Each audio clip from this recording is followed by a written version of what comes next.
யாருக்கான அரசாங்கமா இருக்குது? வேலையாத்திரைக்கு விட முடியுது. மற்ற இடங்கள்ல வேற ஏதோ சில்லித்தனமா அது கந்தசஷ்டி கவசம் வந்து பண்ணிட்டாங்க, தப்பா சொல்லிட்டாங்கன்னு சொல்லிட்டு அவ்வளோ போராட்டம் நடந்துச்சு. இதனால யாருக்கு என்ன பயன் வந்துச்சு? முருகர் வந்து உங்ககிட்ட கேட்டாரா, எப்பா என்ன வேலையாத்திரை கந்தசஷ்டி கவசம் தப்பா பேசிட்டான்பா, அதனால எனக்காக வந்து போராடுன்னு சொன்னாரா? ஆனா இங்க இருக்கக்கூடிய இளைஞர்கள் எனக்கு வேலை வேணும், எனக்கு வேலை வேணும்னு சொல்லி கண்ணீர் மாதிரி நிக்கிறாங்க. அவங்களுக்கு வேலை கொடுக்க முடியாத ஒரு அரசாங்கம் கேடுகட்ட அரசாங்கமா இருந்துகிட்டு இருக்கு. ஒரு 50,000 காலி பணியிடங்கள் நம்ம கிட்ட காலியா இருக்கு. இப்போ ஒன்னும் இல்ல, தமிழகம் முழுக்க வந்து இதே நிலைமை தான் வந்துட்டு இருக்கு. அது என்ன பிளானிங்ல அரசாங்கம் இருக்குன்னு தெரியல. கிட்டத்தட்ட இந்த கொரோனா பீரியட்ல மட்டுமே வேலைக்கான வாய்ப்புக்காக ஒரு சீட்டு மருத்துவ கல்லூரியில ஒரு சீட்டு வேணும்னு சொல்லி ஓபிசி கோட்ட கேட்டகரிக்கு கொடுங்கன்னு சொன்னா அது கூட கொடுக்க முடியல.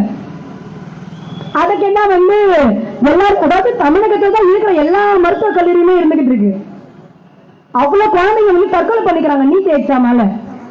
அப்படி பாஸ் ஆகி கூட வரும்போது எதுவுமே கிடைக்கலன்னு சொன்னா அது எப்படிப்பட்ட ஒரு சூழலை வந்து எப்படிப்பட்ட ஒரு மனநிலைமை உங்களுக்கு உருவாக்கி இருக்கும்? அப்ப நீ எனக்கு படிப்பும் தரமாட்டேன், அதுக்கான ஒதுக்கீடு வச்சுதான் அதையும் கொடுக்க மாட்டேன், எனக்கு வேலை இருக்கு எனக்கு வேலை கேட்கறேன் அதையும் கொடுக்க மாட்டேன், மற்ற விஷயத்தை தான் நீ பாப்பேன்னு சொன்னா அப்ப நாங்களாம் எங்க போறது?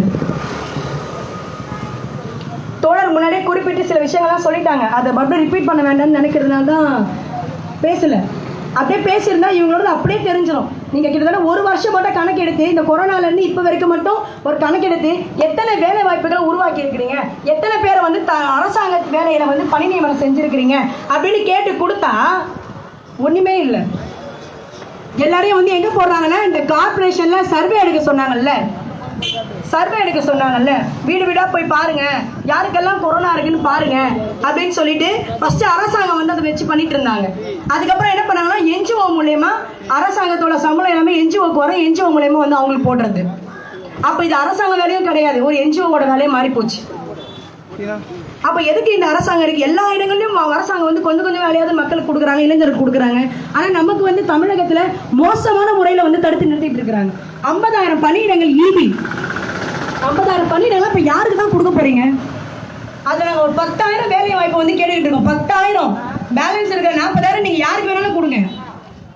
கேங் மேனுக்கு கட்டாயமா ஒரு 10,000 வேலை வாய்ப்பு கொடுக்கறதுல என்ன பிரச்சனை வந்துச்சு இந்த அரசாங்கத்துக்கும் மின் வாரியத்துக்கும்? இன்னைக்கு எலெக்ஷன் வருது நண்பர்களே, தெரிஞ்சுக்கோங்க. இன்னைக்கு வந்து எலெக்ஷன் வரப்போகுது, இன்னும் கொஞ்ச நாள் எலெக்ஷன் வரப்போகுது. நமக்கான வேலை என்பதை உறுதிப்படுத்தணும் வந்து வாக்கெல்லாம் கொடுப்பாங்க. ஏன்னு சொன்னா நீ ஓட்டு போடணும், நீ ஓட்டு போட்டாதான் அவங்க ஜெயிக்க முடியும். அப்ப கட்டாயமா வந்து நிப்பாங்க. அப்ப வந்து நீங்க கேட்கும் போது என்ன சொல்லுவாங்கன்னா நான் கட்டாயமா வந்து உங்களுக்கு வேலை வாங்கி கொடுக்குறேன் அப்படின்றதுதான் நம்முடைய வேலையும். அதாவது சிம்பிளா சொல்ல போனா நமக்கு கிடைக்க வேண்டிய கல்வி, நமக்கு கிடைக்க வேண்டிய வேலை எதுவா இருந்தாலுமே அதை பறிச்சுக்கிட்டு என்னென்னமோ வேலைகளை பண்ணிக்கிட்டு இருக்கிறாங்க. ஒரு மதத்தின் பேரை சொல்லி மதம் சம்பந்தமான விஷயத்துக்கு மட்டும் முக்கியத்துவம் கொடுத்து அதுக்கும் பெர்மிஷனை கொடுத்து இருக்கக்கூடிய ஒரு அரசாங்கமா இன்றைய அரசாங்கம் வந்து மாறி போச்சு. ஆக நம்முடைய இந்த போராட்டத்தை யாரு நடத்தணும்னு சொன்னா நான் இந்திய ஜனநாயக வாலிபர் சங்கம் தான் எப்பவுமே தொடர்ச்சியா நடத்தும். அப்படிப்பட்ட ஒரு போராட்டத்தை நடத்தும் போது நீங்க இத்தனை பேர் ஆதரவு அளிச்சிருக்கீங்க சம்பந்தப்பட்டவங்க அப்படின்னும் போது ரொம்ப ஒரு மகிழ்ச்சியான ஒரு விஷயம். ஆனா இந்த போராட்டத்தை நம்ம அப்படியே இந்த இடத்துல நிறுத்த முடியாது. அப்படி நம்ம நிறுத்தணும்னு சொன்னா நமக்கான பணியிடம் என்பது வந்து கட்டாயமா கிடைக்காது. இந்த போராட்டத்தை மேற்கொண்டு நம்ம நடத்த வேண்டிய தேவை என்பது இருக்கு. அப்படிப்பட்ட ஒரு போராட்டத்தை ஒரு மறியலை நடத்தும் போதுதான் இந்த அரசாங்கம் நம்முடைய விஷயத்தை வந்து திரும்பி பார்க்கும். இப்ப கவன ஈர்ப்பு ஆர்ப்பாட்டம்னு பேர் வச்சதுக்கு காரணமே இது வந்து கிட்டத்தட்ட அரசாங்கத்துக்கு ஒரு வார்னிங் தான் நம்ம கொடுக்குறோம். எப்படி வார்னிங் தான் கொடுக்குறோம்? என்னன்னா நாங்க இப்படி எங்க பிரச்சனை இருக்கு, தமிழகம் முழுக்க இந்த பிரச்சனை இருக்கு, நாங்க இந்த பிரச்சனையை ஒட்டி உங்ககிட்ட சொல்றோம், இதை வந்து வெளிப்படையா வெட்டடிச்சமா மக்கள் எதிர்க்கவும் வந்து சொல்றோம், நீங்க பாத்துக்கோங்க. இதுக்கு மேற்பட்டு இந்த போராட்ட தன்மையை வந்து இந்த போராட்ட தன்மை இந்த அளவுக்கு வந்திருக்கு. ஆனா அதுக்கப்புறமா வேலை கிடைக்கலன்னு சொன்னா அதாவது இந்த நண்பர்கள் இந்திய ஜனநாயக வாலிபர் சங்கம் எல்லாம் ஒன்றிணைந்து இந்த போராட்டத்தை அடுத்த கட்ட லெவலுக்கு கொண்டு போகும்போது அரசாங்கம் தாங்காது. அந்த ஒரு அலர்ட்டை கொடுக்கறதுக்காக தான் இந்த போராட்டம் என்பது நடத்துறோம். ஆக நண்பர்கள் இங்க வந்திருக்கக்கூடிய அனைத்து நண்பர்களுக்கும் இந்த போராட்டத்தின் மூலமா கட்டாயமா நம்முடைய வேலை வாய்ப்பு என்பது வந்து கிடைக்கும். அந்த நம்பிக்கையோட நம்ம இருப்போம். அப்படி கிடைக்காத பட்சத்துல இந்திய ஜனநாயக வாலிபர் சங்கம் தொடர்ச்சியான போராட்டத்தை, வலுவான போராட்டத்தை தமிழகம் முழுக்க கொண்டு போகும். தமிழகம் முழுக்க கொண்டு போய் கட்டாயம் இந்த 10,000 கேங்மேனுக்கான வேலை நியமனத்தை உறுதிப்படுத்தும் அப்படின்னு கூறிக்கிட்டு நிறைவு செய்கிறேன்.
பத்தாயிரம் கேங்மேன் பணியாளர்களுக்கு வேலை கொடு.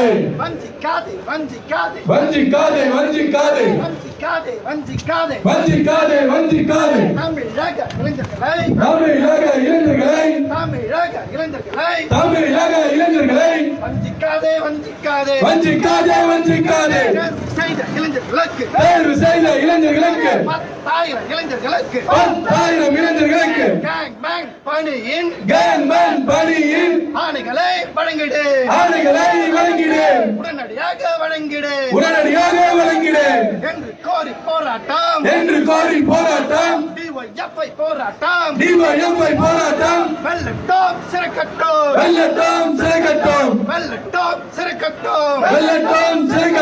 எடப்பாடி அரசை அதிமுக அரசை தயக்கம் என்ன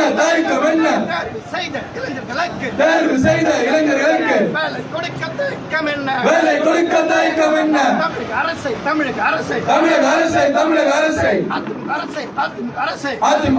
அதிமுக அரசை நிரப்பிடு மின் வாரியத்தில் காலியாக உள்ள 50,000 பணியிடங்களை உடனடியாக நிரப்பிடு. வேலை இல்லை வருமானம் இல்லை வேடிக்கை பார்த்து போதுமே அரசுகளே வேலை கொடு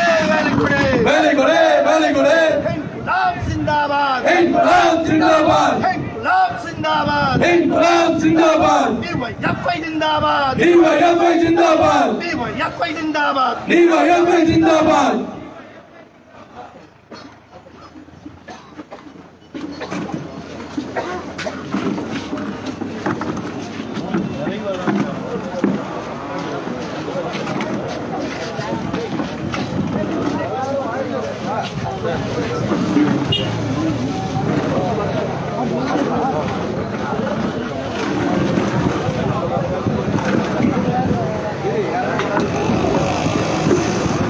அடுத்ததாக கண்டனை உரையாற்ற மாநில செயற்குழு உறுப்பினரும் தோழர் சுசீந்திரா அவர்களை கண்டன உரையாற்ற அழைக்கிறோம்.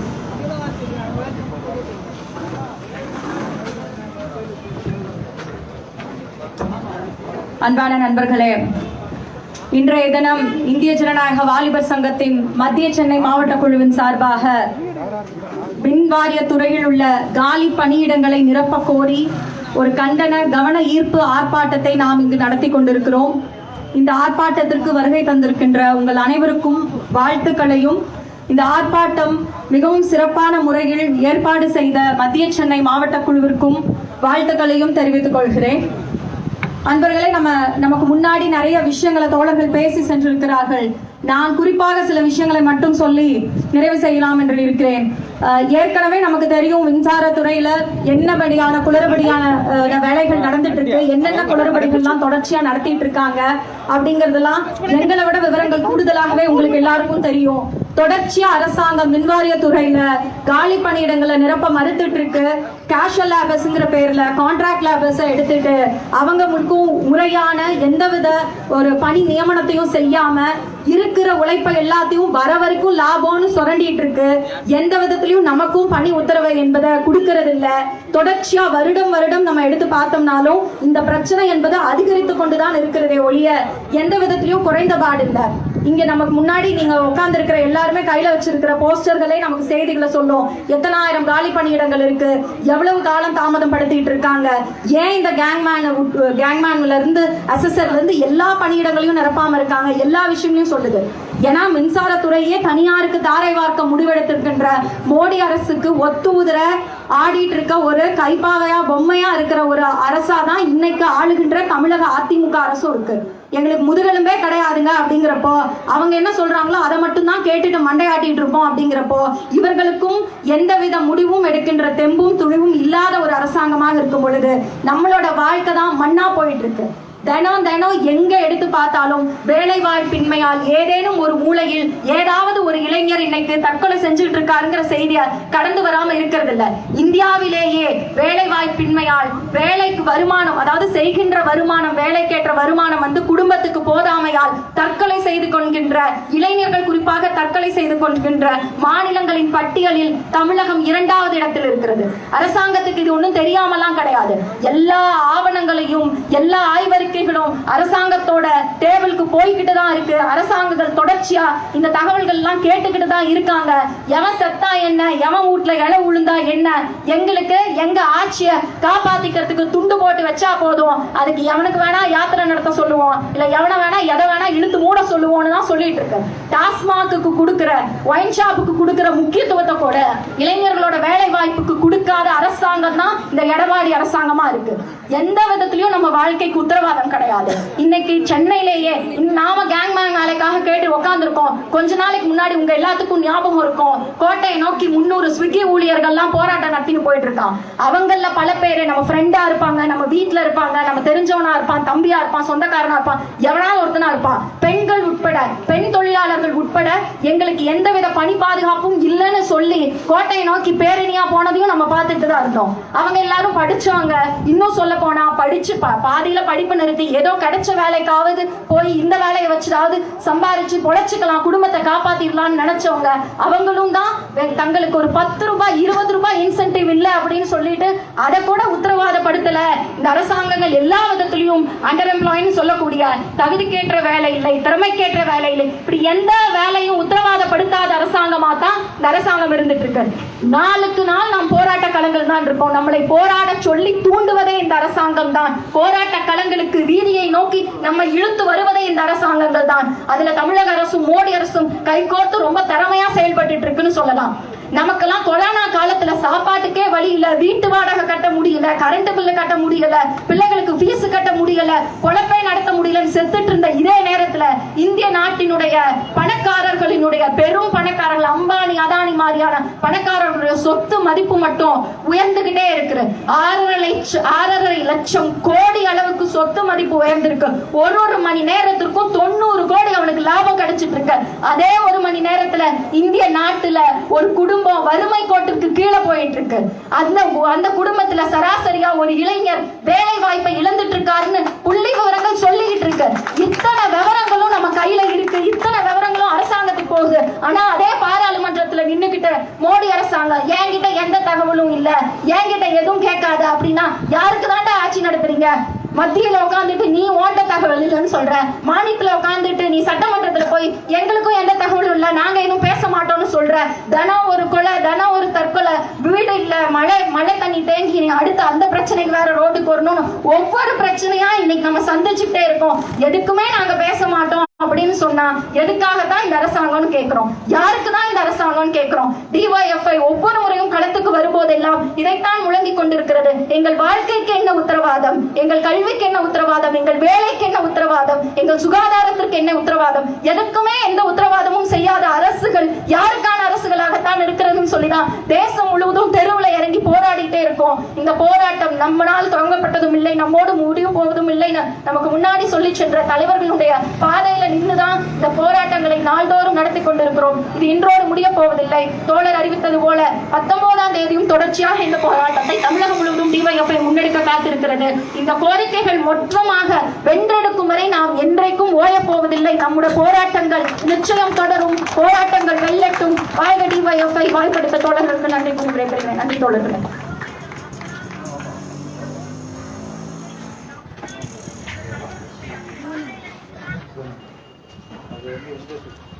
இங்க வந்திருக்கக்கூடிய நண்பர்கள் ஒருவராக தோழர் ஆனந்த்ராஜ், திருவண்ணாமலை மாவட்டத்தை சேர்ந்த தோழர் வந்து அவங்களோட கஷ்டத்தை நம்ம முன்னாடி வந்து பகிர்ந்து கொள்ள வராங்க அப்படின்ட்டு.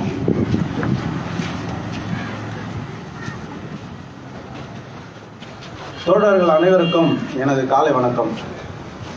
கேங்மேன் நண்பர்கள் எல்லாருமே வந்து இங்க பெரிய இடத்துல இருந்து வரல. எல்லாரும் கூலி தொழிலாளி, விவசாயி அந்த மாதிரி இடத்துல இருந்து தான் வந்திருக்கோம். பார்த்தீங்கன்னா இந்த நோட்டிஃபிகேஷன் வந்து ஒரு 2 வருடத்துக்கு முன்னாடி விட்டாங்க. தோழர்கள் எல்லாம் ஒரு வேலை செஞ்சுட்டு இருந்தோம். கூலி வேலை செஞ்சான், ஒருத்தன் டிரைவராக இருந்தான், ஆட்டோ டிரைவர், அந்த மாதிரிலாம் இருந்து தான் இந்த நோட்டிஃபிகேஷனுக்கு அப்ளை பண்ணாங்க.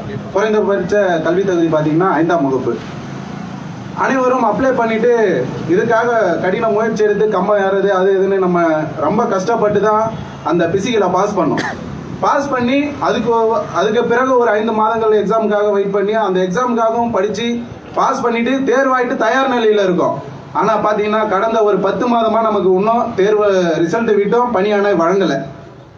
இது பார்த்தீங்கன்னா ஒப்பந்த ஊழியர்கள் எல்லாம் வந்து நம்ம வந்து கோர்ட்டில் வந்து கேஸ் இருக்கு, அதனால நமக்கு தடையை பண்ணுறாங்க அப்படின்னு சொல்கிறாங்க. அப்படி பார்த்தீங்கன்னா இங்கே ஒப்பந்த ஊழியர்களாக K2 அக்ரிமெண்ட்ல வேலை செய்கிற 75% பாஸ் பண்ணவங்க எல்லாருமே ஒப்பந்த ஊழியர்கள் தான். ஆமாவா? இதுல பாஸ் பண்ணவங்க ஃபுல்லாமே ஒப்பந்த ஊழியரா K2 அக்ரிமெண்ட்ல இருக்கவங்க தான் 70% மேல இருக்கும். ஏன் எங்களுக்கு இன்னும் பணியானே வழங்கல? நாங்க என்ன தவறு பண்ணோம்? நீங்க வச்ச எக்ஸாம், பிசிக்கல் எல்லாத்துலயும் நாங்க பாஸ் பண்ணி உழைச்சி தான் வந்திருக்கோம். யார்கிட்டயும் நாங்க பணம் கொடுக்கல, எதுவும் பண்ணல. நேர்மையான முறையில தான் நாங்க தேர்வாழி வந்திருக்கோம். ஆனா எங்களுக்கு பாத்தீங்கன்னா எந்த ஒரு பணியானையும் நீங்க இது வரைக்கும் வழங்கல. எங்களுடைய கஷ்டம் வந்து என்னுடைய கஷ்டம் மட்டும் இல்ல, இது வரைக்கும் 15,000 பேர் இந்த 90,000 பேரத்துல வடிகட்டி பாஸ் பண்ணிட்டு வெயிட் பண்ற ஒரு இளைஞரும் ஏதோ ஒரு கிராமத்துல வர முடியாம அங்க உட்காந்து இருப்பான். அவன் என்னை பார்த்து கூட அவனுடைய ஆதங்கத்தை சொல்லுவான். அந்த மாதிரி அழுவக்கூடிய சூழ்நிலையிலும் உட்காந்துன்னு இருக்கோம். இதுக்காக என்னுடைய வேலையை அந்த மாதிரி தான் எல்லாம் ஒரு இளைஞர்கள் இருப்பீங்க. 2 வருடத்துக்கு முன்னாடி இந்த வேலைக்காக என்னுடைய வேலையை விட்டுட்டு நான் வந்து இதுக்காக ட்ரை பண்ண ஆரம்பிச்சேன். நான் பாஸ் பண்ணி இருக்கேன். அந்த மாதிரி தான் எல்லாரும் பாஸ் பண்ணிட்டு இந்த 15,000 பேர் வெயிட் பண்றாங்க கேங்மேன் பணிக்காக. ஆனா இந்த தமிழ்நாடு அரசு எங்களுடைய கோரிக்கையை இது வரைக்கும் நீங்க செவி சாய்க்கல. இந்த டிஒஎஃப் இந்திய ஜனநாயக வாலிபர் சங்கம் எங்களுக்காக ஒரு போராட்டத்தை முன்னெடுத்து நடத்துறது மிக்க நன்றி அவர்களுக்கு. இவர்கள் இல்லை என்றால் இந்த இடத்துல நாங்க வந்து பேசியிருக்க மாட்டோம். இதே தலைமைச் அலுவலகத்துக்கு நான் 2 முறை வந்திருக்கேன், வந்து என்னுடைய கோரிக்கையை கொடுத்திருக்கேன். ஆனா அதை அவங்க ஒரு பொருட்டாவே எடுத்துக்கல. இந்த இந்திய ஜனநாயக வாலிபர் சங்கத்துக்கு நான் மிகவும் கடமைப்பட்டு இருக்கேன். இந்த கேங்மேன் நண்பர்களும் கடமைப்பட்டு இருப்பார்கள். ஒவ்வொருவருடைய ஆதங்கமும் ஒவ்வொருவருடைய கவலையும் அவர்கள் தீர்த்து வைத்திருக்கிறார்கள். மிக்க நன்றி. அதுபோல விரைவில் இந்த பணியாணையை வழங்க வேண்டும். எங்களை போன்ற இளைஞர்கள் பார்த்தீங்கன்னா மிகவும் வறுமையில் உள்ளோம். இந்த வேலை கிடைத்தால் திருமணமாகும் என்ற நிலைமையில் பாதி இளைஞர்கள் இதில் வெயிட் பண்ணிட்டு இருக்கோம்.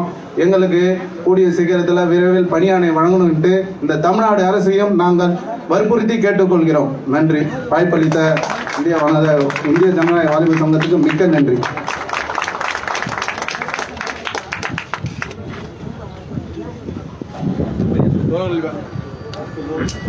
நண்பர்கள் யாருன்னா பேச இருக்கீங்களா?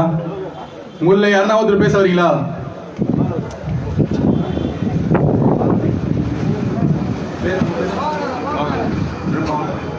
லோகநாதன், விழுப்புரம் மாவட்டத்தில் இருந்து.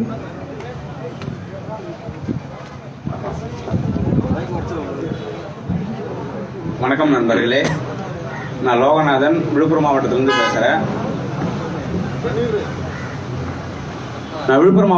பேசுகிறேன். நான் பார்த்தீங்கன்னா கேங்மேன் எக்ஸாம் பாஸ் ஆகியிருக்கேன். நான் பார்த்தீங்கன்னாக்கா 2018 கஜா புயலும் நான் போயிருக்கேன்.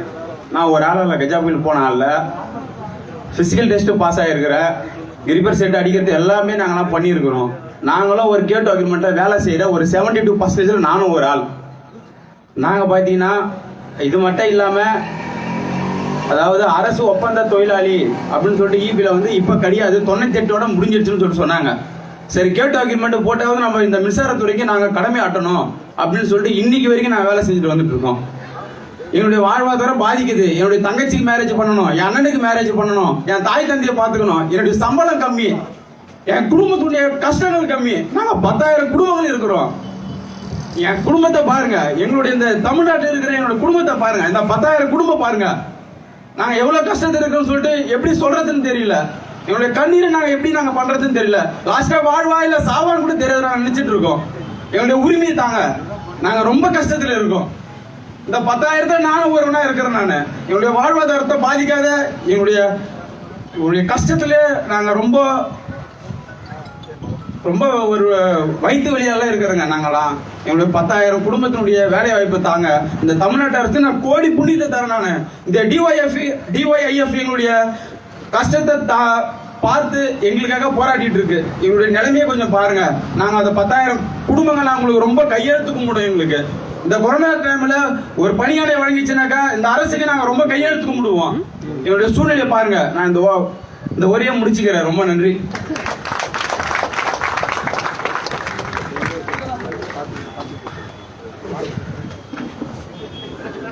அடுத்ததாக மாவட்ட பொருளாளர் திரு சித்தார்த்தன் அவர்கள் கண்ண உரையாற்றுவார். அன்புமிக்க தோழர்களே, இந்த ஆர்ப்பாட்டத்துக்கு வந்திருக்கக்கூடிய கேங்மேன் தேர்வில் தேர்வாகி பணிக்காக காத்திருக்கிற இளைஞர்களே, இன்றைக்கு தமிழகத்தின் பல்வேறு பகுதிகளில் இந்த கேங்மேன் பணிகளுக்கு பணியாணை வழங்கிட கேட்டும், அதே போல இருக்கிற காலி பணியிடங்களை நிரப்பிட கேட்டும் இன்றைக்கு இந்த போராட்டத்தை இந்திய ஜனநாயக வாலிப சங்கம் துவங்கி இருக்கு. நண்பர்களே, இந்த ஒரு 10 ஆண்டு காலம் அதிமுக ஆட்சியில ஜெயலலிதா இருந்த போதும் சரி, இன்றைக்கு எடப்பாடி இருக்கிற போதும் ஏராளமான தொழில் நிறுவனங்களை நாங்கள் தமிழகத்தில் கொண்டு வந்திருக்கோம். இளைஞர்களுடைய வேலை வாய்ப்பை பெருக்கி இருக்குன்னு சொன்னாங்க. ஆனா இன்னைக்கு நிலைமை என்ன? தேர்வாகி எக்ஸாம்ல பாஸ் பண்ணி அப்பாயின்மெண்ட் ஆர்டருக்காக 10,000 குடும்பங்கள் காத்திருக்கு. இன்றைக்கு வேலை என்பது வெறும் வேலை இல்லை, அது ஒரு குடும்பத்தினுடைய எதிர்காலம், அது ஒரு குடும்பத்தினுடைய வாழ்வாதாரம், ஒரு சமூக தேவையாக மாறி போயிருக்கு. இன்னைக்கு வேலை இல்லைன்னு சொன்னா அந்த இளைஞனுடைய எதிர்காலம், அது திருமணம் ஆகட்டும், குடும்பம் ஆகட்டும், எல்லாம் கேள்விக்குறியாகி போயிருக்கு. இந்தியாவில் மட்டும் வேலை இல்லை என்பதால் தற்கொலை செய்து கொள்கிற இளைஞர்களுடைய எண்ணிக்கை அதிகமாயிட்டு இருக்கு. இன்னைக்கு தனியார் துறையில வேலை இழப்புகள் அரசால ஒண்ணும் பண்ண முடியும். எல்லாரையும் ஆட்குறை பண்றாங்க. ஒரு மண்ணை கூட நகர்த்துவதற்கு வக்கில்லாத ஒரு அரசாங்கம். சரி, இருக்கிற அரசு துறையாச்சு இந்த அரசாங்கம் பாதுகாக்குதா, இளைஞர்களுக்கு வேலை வாய்ப்பு கொடுக்குதானா? அதற்கான எந்த ஏற்பாடும் இல்லை. வெறும் வாய்ச்சவடாலும் வெற்றி வாக்குறுதிகளுமாக இந்த அரசாங்கம் நடந்துட்டு இருக்கு. இந்த போராட்டம் மிக அமைதியான முறையில் நடப்பதா நினைச்சிடக்கூடாது. ஒரு பெரும் தீக்கு ஒரு சிறு பொறி தேவை. இந்த அரசாங்கம், எடப்பாடி அரசு இந்த இளைஞர்களுக்கு வேலை ஆணை வழங்காவிட்டால் இதைவிட வீரியமிக்க இந்த அரசாங்கத்தை அசைத்து பார்க்கிற போராட்டத்தை இந்திய ஜனநாயக வாலிப சங்கம் முன்னெடுக்கும். அது கடந்த கால வரலாறுகள் இருக்கு. டிஒய்எஃப் என்னும் கைகட்டி வாய்ப்புத்தி நிற்கிற அமைப்பு இல்ல. தட்டி பார்ப்போம், கொடுக்கலனா தகர்த்தெறிவோம். ஏதோ நம்மள பிச்சை கேட்கல, அரசாங்கம் ஏதோ கருணையில எனக்கு வாழ்க்கை கொடுங்க கேட்கல. நான் எக்ஸாம் எழுதியிருக்கேன், பாஸ் ஆயிருக்கேன், அதுக்கு அப்பாயின்மெண்ட் ஆர்டர் கொடுக்கிறதுக்கு வக்கீலன்னா என்னத்துக்கும் அரசாங்கம், இன்னத்துக்கான அரசாங்கம். இங்க இருக்கிற இளைஞருடைய 10,000 குடும்பங்கள வேலை கிடைச்சிருந்தா இந்த கொரோனால ஒரு குறைந்தபட்ச வாக்கியத்தை பூர்த்தி பண்ணிருப்பா. பசியும் பட்டினியுமா நான் என்ன காத்து கிடக்கணும்? இந்த அரசாங்கம் என்ன பண்ணிட்டு இருக்கு? இன்னைக்கு காவல்துறை நம்ம பேசுது, அங்க பண்ணாதீங்க இங்க பண்ணாதீங்கன்னு. ஏன்னா உங்களுக்கு சம்பளம் வரல, என்ன பண்ணுவீங்க? இன்னைக்கு காவல்துறையில மட்டும் 25,000க்கு மேற்பட்ட காலி பணியிடம் இருக்கு. யார் போராடுவா? டிஒய்எஃப்ஐ போராடும். தோழ எங்கிட்ட வந்து நாங்க யார் இந்த வேலை வாங்கி கொடுக்கோம்னு சொல்லிட்டு ரெக்கமெண்டேஷன் பண்ண மாட்டோம், கமிஷன் வாங்க மாட்டோம். ஆனால் அரசாங்கம் கொடுக்கவில்லைன்னு சொன்னா சட்டையை பிடிச்சி கேள்வி கேட்போம். அதுதான் டிஒய்எஃப்ஐ. எனவே இந்த போராட்டத்தில் டிஒய்எஃப்ஐ களமிறங்கி இருக்கிறது. இந்த போராட்டம் நிச்சயம் வெற்றி பெறும். ஏதோ இன்னைக்கு வந்து நாளை வீட்டுக்கு போற அமைப்பு இல்ல அரசாங்கம். அதை எதிர்த்து ஒரு வீரியமிக்க போராட்டத்தை தமிழ்நாட்டினுடைய வீதிகளை நடத்துவோம். ஏதோ ஒரு மூலையில நடத்திட்டு இல்ல, தமிழ்நாட்டை ஸ்தம்பிக்க வைக்கிற போராட்டத்தை, சென்னையை தலைமைச் செயலகத்தை நோக்கிய போராட்டத்தை, அரசு அலுவலகங்களை ஸ்தம்பிக்க வைக்கிற போராட்டத்தை இந்திய ஜனநாயக சங்கம் முன்னெடுக்கும். அந்த போராட்டத்தில் லட்சமான இளைஞர்களை அணிதிரட்டுவோம், நம் கோரிக்கைகளை வென்றெடுப்போம் என்று சொல்லி வாய்ப்புக்கு நன்றி கூறி விடைபெறுகின்றவர்களை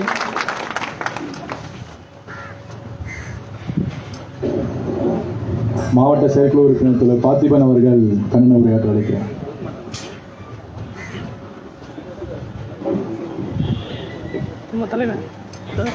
இந்த போராட்டத்திற்கு வருகை தந்திருக்கக்கூடிய தலைவர்களே, தோழர்களே, படிச்சு முடிச்சு எனக்கு வேலை கொடு அப்படின்னு சொல்லி கேட்கறதுக்காக கூடியிருக்கக்கூடிய இளைஞர்களே, வேலை கூட கொடுக்கறதுக்கு வக்கிற்ற அரசாங்கத்தை ஸ்தம்பிக்க வைக்கக்கூடிய, எச்சரிக்கக்கூடிய வகையில் நடைபெறக்கூடிய இந்த போராட்டத்திற்கு வருகை தந்திருக்க உங்கள் அனைவருக்கும் வணக்கத்தை தெரிவிச்சுக்கிறேன். மாவீரன் பகத்சிங் சொன்னானே, உண்ண உணவு, உடுத்த உடை, இருக்க இடம் ஆகிய மூன்றும் சலுகையும் அல்ல, பிச்சையும் அல்ல, இவை எங்கள் பிறப்புரிமை. கல்வி கேங்காத மாணவனும் வேலை தேடாத இளைஞனும் இவர்கள் இல்லாத தேசமே உண்மையான சுதந்திர தேசம். இது யாருக்கான சுதந்திர தேசமா இருக்கு? அம்பானிக்கும், ஆதானிக்கும், எடப்பாடிக்கும், மோடிக்கும், அமித்ஷாவுக்கும், எடப்பாடியுடைய மவனுக்கும், ஓபிஎஸ்னுடைய மவனுக்கும் தனி விமானத்துல போய் பறந்து சொகுசு ஏரியாக்கல இந்த கொரோனா காலத்திலையும் சுற்றி பார்க்கறதுக்கான ஜனநாயகமாக இது இருக்கு. நாங்கள் இதை ஒருபோதும் அனுமதிக்க மாட்டோம். நாங்கள் உங்களை போன்ற இந்திய சுதந்திர போராட்டத்தில் மன்னிப்பு கடிதம் எழுதி கொடுத்து பின்வாங்கிய கூட்டத்தின் வாரிசுகள் அல்ல. இந்திய சுதந்திர போராட்டத்தில் அனைவருக்கும் அனைத்து கிடைக்க வேண்டும், இலவசமான கல்வி, படித்து முடித்தவர்களுக்கு வேலை, சுகாதாரம், இவைகள் அனைத்துமே உள்ளடக்கிய உண்மையான ஒரு சுதந்திர காற்றை சுவாசிப்பதற்காக தூக்கு கயிறை முத்தமிட்ட மாவீரன் பகத்சிங்குடைய வாரிசுகள் இங்கு கூடியிருக்கோம். இந்த போராட்டம் ஏதோ தலைவர்கள் குறிப்பிட்டது போல மூலையில் முடங்கி ஏதோ 10 நிமிஷம், அரை மணி நேரம், 1 hour கத்திட்டு போறது அல்ல. எங்களுக்கு மிகப்பெரிய பாரம்பரியம் இருக்கு. ஹிட்லரை தூக்கி அடிச்சிருக்கோம். இன்னும் சொல்ல போனா இந்திய நாட்டின் சுதந்திர போராட்டத்தில் காங்கிரஸ் உட்பட மற்ற கட்சிகள் போராட போதும் பூர்ண சுதந்திரம் வேண்டும், தெளிவான முடிவு எடுத்து தெளிவாக களத்தில் நின்று தூக்கு கயிறை முத்தமிட்டவர்கள் வாரிசுகள் நாங்கள். மதிப்பிற்குரிய தமிழக அரசாங்கமே, அமைச்சர்மார்களே, தாங்கள் கேட்பது வேலை. ஒப்பமூட்டு சொத்தை ஒண்ணு எழுதி கேட்கல, ஒப்பமூட்டு வேலை ஒண்ணு எழுதி கேட்கல. நாங்கள் இந்த ஜனநாயகத்தில் அரசாங்கத்தை அமைப்பதற்கு வாக்கு செலுத்துவது எப்படி எங்களுடைய கடமையோ அதுபோல் ஒவ்வொரு இளைஞனுக்கும் படித்து முடித்தவனுக்கு வேலை கொடுக்க வேண்டியது அரசாங்கத்துடைய கடமை. அந்த கடமை கூட நிறைவேற்றாத நீ எதுக்கு சட்டசபையில் உட்கார்ந்துட்டு இருக்க? நீ மோடிக்கு அடிக்கிற ஜால்ரா யாருக்கும் தெரியாதுன்னு நினைச்சிட்டு இருக்கீங்களா மிஸ்டர் எடப்பாடி? நிச்சயமாக நாங்கள் இந்த போராட்டம் மோடி நடப்பதான போராட்டமாக இருக்காது. சித்தார்த் சொன்ன மாதிரி அரசாங்கத்தை ஸ்தம்பிக்க வைக்கக்கூடிய போராட்டமாக இனி வரும் காலங்களில் இந்த போராட்டம் நடைபெறும். இந்த இளைஞர்களுக்கு வேலை கிடைக்காமல் பின்வாங்க மாட்டோம். இந்த போராட்டம் தட்டி தட்டி எங்கும் தமிழக அரசாங்கத்தை ஸ்தம்பிக்க வைக்கக்கூடிய போராட்டமாக நடத்துவோம் என்று கூறி வாய்ப்புக்கு விடைபெறும் முடித்துக் கொள்கிறேன். நன்றி, வணக்கம்.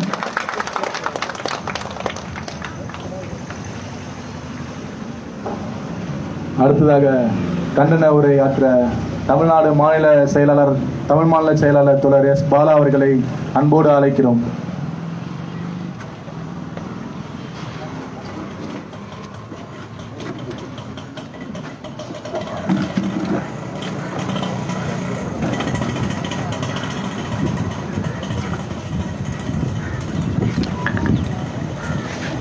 கேங்மேன் பணியிடங்களை நடைபெறக்கூடிய கவன ஈர்ப்பு ஆர்ப்பாட்டத்திற்கு தலைமை தாங்கி இருக்கக்கூடிய வாலிபர் சங்கத்தினுடைய மாவட்ட தலைவர் தோழர் மணிகண்டன் அவர்களே, இந்த ஆர்ப்பாட்ட நிகழ்வை துவக்கி வைத்திருக்கக்கூடிய வாலிபர் சங்கத்தினுடைய மாவட்ட செயலாளர் தோழர் மஞ்சுளா அவர்களே, இந்த போராட்டத்தில் எனக்கு முன்னால் பேசி அமர்ந்திருக்கக்கூடிய வாலிபர் சங்கத்தினுடைய தலைவர்கள் தோழர் சுசீந்திரா அவர்களே, தோழர் சித்தார்த் அவர்களே, பார்த்திபன் அவர்களே, இப்போராட்டத்தில் கலந்து கொண்டிருக்கக்கூடிய வாலிபர் சங்கத்தினுடைய தலைவர்கள் தோழர் கார்த்திஸ்குமார் அவர்களே, பிரியா அவர்களே, கேங்மேன் தோழர்களே, உங்கள் அனைவருக்கும் இந்திய ஜனநாயக வாலிபர் சங்கத்தின் சார்பில் பணிவான வணக்கத்தை தெரிவித்துக் கொள்கிறேன். வேற எந்த துறையும் இல்லாமல் ஒரு மனிதன் இன்றைக்கு உயிர் வாழ முடியும். ஏனென்று சொன்னால் நவீன அறிவியல் தொழில்நுட்ப வளர்ச்சி மின்சாரத்தை அடிப்படையாக கொண்டது. மார்க்ஸையும் மின்சாரத்தையும் புறக்கணித்துவிட்டு யாரும் வாழ முடியாது என்று சொல்லி வைரமுத்து கவிதை எழுதினார். இது கவிதை அல்ல. விழுப்புரம் மாவட்டத்தை சார்ந்த அவர்கள் பேசிய போது, லோகநாதன் பேசிய போது அவர் கண்கள் கலங்கி இருந்தது. அவர் கண்கள் மட்டுமல்ல, எங்களுடைய கண்களும் தான். ஏனென்று சொன்னால் இன்றைக்கு எந்த அளவுக்கு நாம் உழைத்த போதும், உழைப்பதற்கு தயாராக இருந்த போதும், ஒரு ஆற்றல் மிக்க இந்திய நாட்டுடைய இளைய பிரிவினரை, இளம் தலைமுறையை, இளைஞர்களை பயன்படுத்துவதற்கு ஆளுகின்ற ஆட்சியாளர்கள் எந்த அளவுக்கு தயாராக இல்லை என்பதற்கு இந்த போராட்டம் ஒரு உதாரணம். ஏனென்று சொன்னால் தமிழகத்தில் இருக்கக்கூடிய மின்சார வாரியத்தில் 50,000 பணியிடங்கள், கேங்மேன் உள்ளிட்டு, ஐடிஐ படித்தவர்கள் உள்ளிட்டு, ஹெல்பர்கள் உள்ளிட்டு 50,000 பணியிடங்கள் காலி பணியிடங்களாக இருக்கிறது. ஒட்டுமொத்த பணியிடங்களில் அநேகமாக சரிபாதிக்குமான பணியிடங்கள் இன்றைக்கு காலி பணியிடங்களாக மின்சார வாரியத்திலே தமிழகத்திலே இருந்து கொண்டிருக்கிறது. ஒரு பக்கம் அரசு அறிவித்து விட்டது 10,000 கேங்மேன் பணியிடங்களை நிரப்புவதற்கு தயார் என்று அரசு அறிவித்து விட்டது. தேர்வு நடத்திவிட்டது. எழுதி அந்த தேர்விலே காலியா இருக்கு, அரசு அறிவிச்சிருக்கு, தேர்வு நடத்தியாச்சு, எல்லாம் தயாரா இருக்கு. ஆட்சியாளர்களை கேங்மேன் பணியிடங்களை நிரப்புவதற்கு எது தடுக்கிறது? அதுதான் கேள்வி. எது தடுக்குது? அப்ப இன்னைக்கு இந்த நாட்டுல என்னென்ன பெரிய பிரச்சனை மாதிரி இருக்கு தோழர்களே. உலகத்தினுடைய மிக முக்கியமான துறைகள்ல ஒன்று, கேந்திரமான துறைகள்ல ஒன்று, அடிப்படையான சோர்ஸ் என்று சொல்லக்கூடிய, செகண்டரி சோர்ஸ் என்று சொல்லக்கூடிய அடிப்படையான இந்த உலகத்தினுடைய இயக்கத்திற்கு மூல வளத்தை வழங்கக்கூடியது மின்சாரம். அப்ப மின்சாரம் என்பது எந்த அளவுக்கு உங்களுக்கு தேவைப்படுகிறது? எல்லாத்துக்கும் தேவை.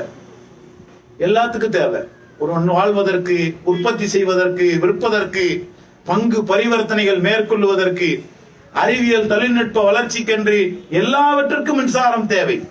அப்ப மின்சாரம் என்பது எல்லாவற்றிற்கும் அடிப்படையாக, சோர்ஸாக இருக்கக்கூடிய இந்த நேரத்தில் அந்த துறை எப்படி பராமரிக்கப்படுகிறது? உலகத்தில் மிகப்பெரிய போட்டி எதுல இருக்கு தெரியுமா? உலகத்தில் ஆற்றலை உற்பத்தி செய்யக்கூடிய துறைகள் தான் ரொம்ப முக்கியமானது.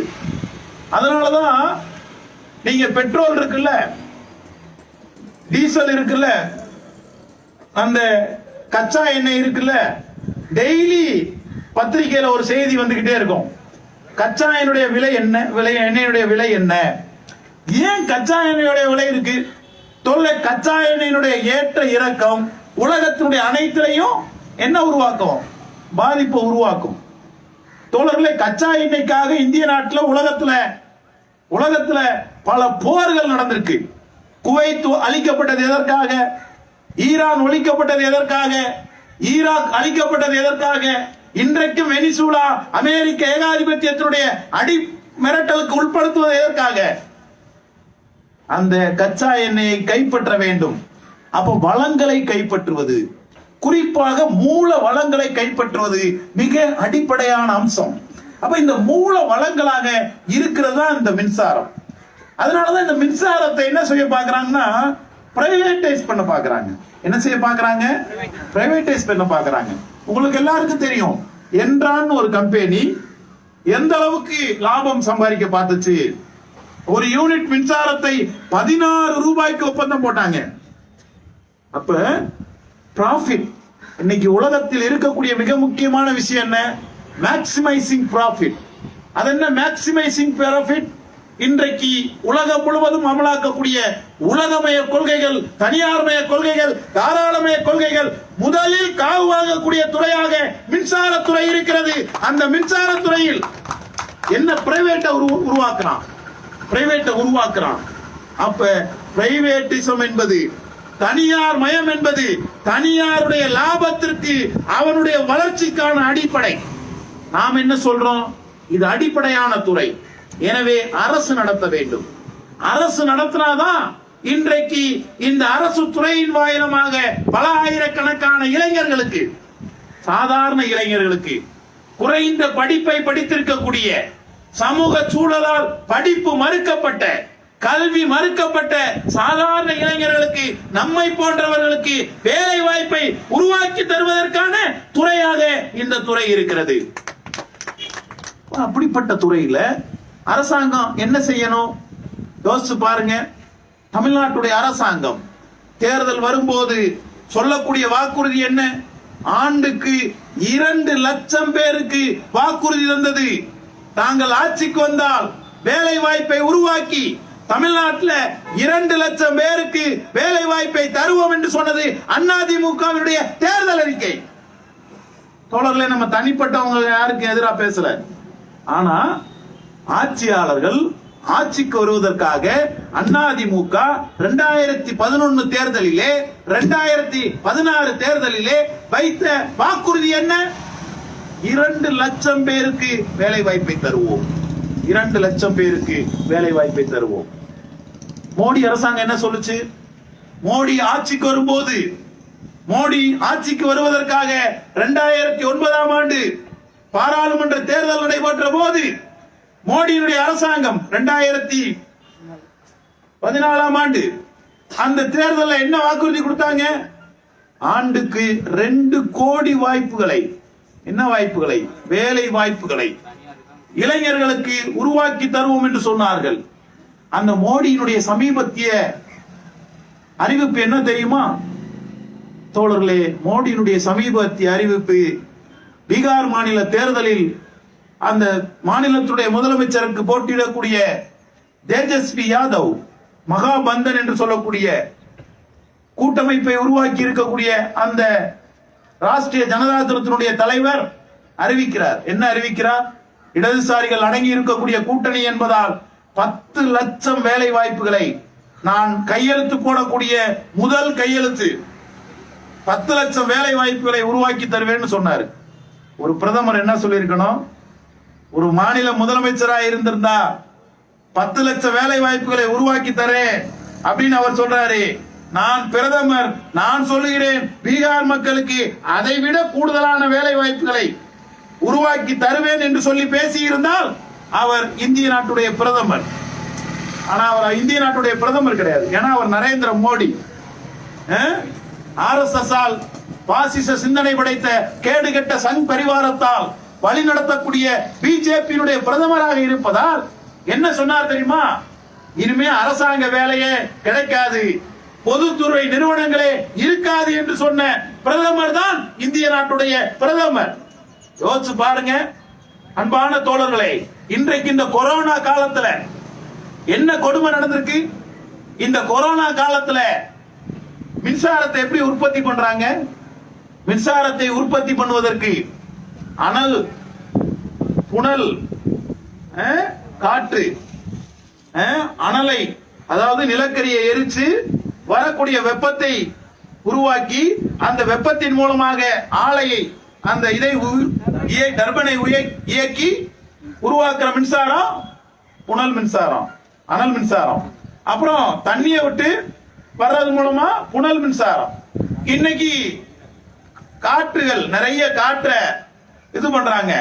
அந்த காற்றின் மூலமாக காற்றாலை மின்சாரம் என்பது உற்பத்தி செய்யப்படுகிறது. இன்னைக்கு இந்திய நாட்டில் அதுபோக அணு மின்சாரம் உற்பத்தி பண்றாங்க. அணுமின் நிலையத்தோட கதையை கேள்விப்பட்டோம்னா அதை தனியா பேசணும். எப்ப பார்த்தாலும் ரிப்பேர் ஆகிற அணு உலை ஒண்ணு இருக்குன்னா இந்தியாவில் நம்ம கூடங்குளம் அணு உலை தான். எப்ப பார்த்தாலும் பேப்பர்ல என்ன செய்தி வரும்?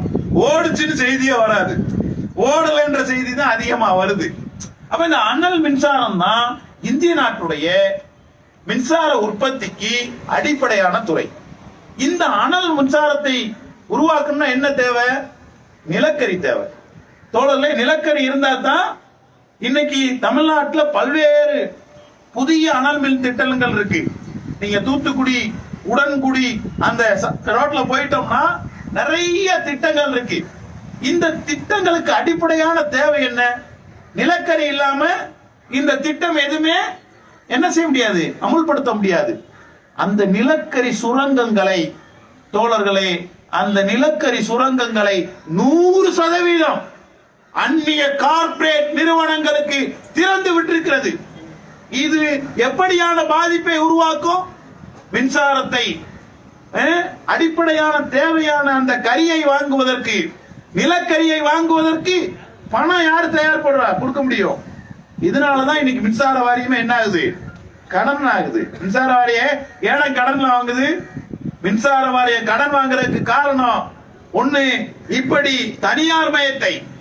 இந்திய நாட்டுடைய எல்லா வளம், பாட்னா பட்டுக்கோட்டை, என்ன வளம் இல்லை இந்த திருநாட்டில், ஏன் கையை ஏந்த வேண்டும் வெளிநாட்டில் பாடினா.